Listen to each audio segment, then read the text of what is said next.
A reading from the Holy Gospel according to Mark.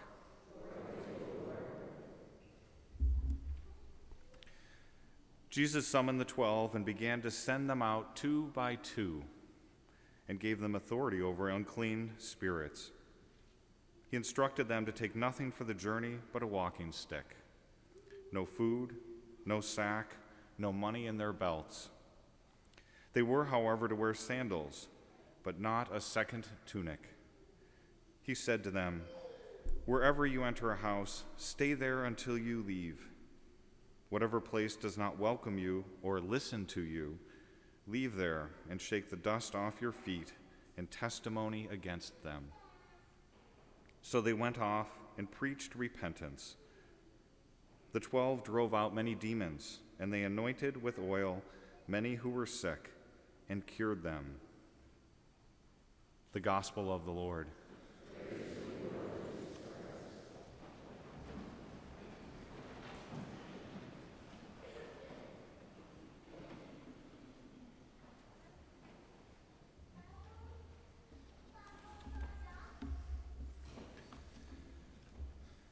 Good morning. I'll make sure to speak loudly so those who were at the Rolling Stones concert can hear. Today's reading is about voices. Yes, voices.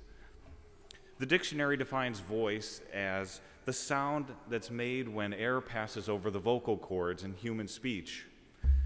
But there's another definition that speaks to something much deeper than that. A person who goes through a difficult experience, when they're finally able to express the emotions they felt, is said to have finally found their voice. Or a person that's able to capture the essence of something is said to become the voice of a movement. Martin Luther King, for instance, was the voice of the civil rights movement, and Blessed Mother Teresa was the voice of the poor in Calcutta. Both shared God's truth in a very personal way. This definition of voice speaks about something very deep inside a person, not at all about the sound, but the expression of something in their soul. Their voice is a metaphor for who they are at their core, who they are at their essence. Having a voice is not reserved for just a special few. Each of us has a voice. Each of us has a truth deep inside our soul that is unique and that the world needs to hear. The trick is getting that from the inside to the outside, from here to here. If you've ever spent time with a 3-year-old child, you know that they have a voice and absolutely no filter. I find little kids to be refreshingly hilarious. They tell you exactly what they are thinking, no matter where they are or how many people are looking at them. They see something and they respond with this truthful purity. When they laugh with their whole body. They dance. They sing at the top of their lungs. All of their emotions are right on the surface, and their voice is on display for everyone to see. Then something curious happens. As they start to grow, they become aware of themselves and how others judge them.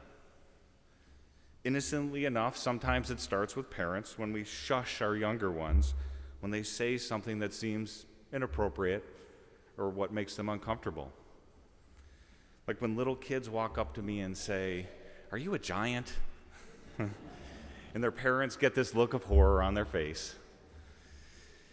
For the record, height jokes don't bother me at all. I like to have a little bit of fun with it, and when people say, "Do you play basketball?" I like to say, "No, do you play miniature golf?" Anyway, children are slowly taught that there are questions that polite society suggests they shouldn't ask, and emotions that shouldn't be shared. This continues as they start to make friends, and they invariably try to fit in. They begin to conform, and in the process, their voice slowly gets pushed deeper and deeper and deeper down. Sure, they fit in, but they don't laugh as hard. They stop dancing. And as much as we'd like to think otherwise, this continues into adulthood. How often are we guilty about worrying about knowing the right people, living in the right neighborhoods, and driving the right car? When was the last time that each of us truly listened to the voice that lives deep within us? Not the heavily edited one that we show the world, but the one that was on full display when we were 3. Today's readings are about people who listened to that voice. Instead of burying it, they trusted God and let it loose. In the first reading, we see Amos. Amos is a common guy. He raised sheep and he trimmed sycamore trees. Basically, he was the equivalent of today's landscaper, the guy you see driving up and down the street 10 times every day. God spoke to Amos, telling him to scold society for creating such an unjust world. In fact, it sounds a lot like the world we live in today. Amos heard that voice, the voice of God, and responded. Did he ever respond?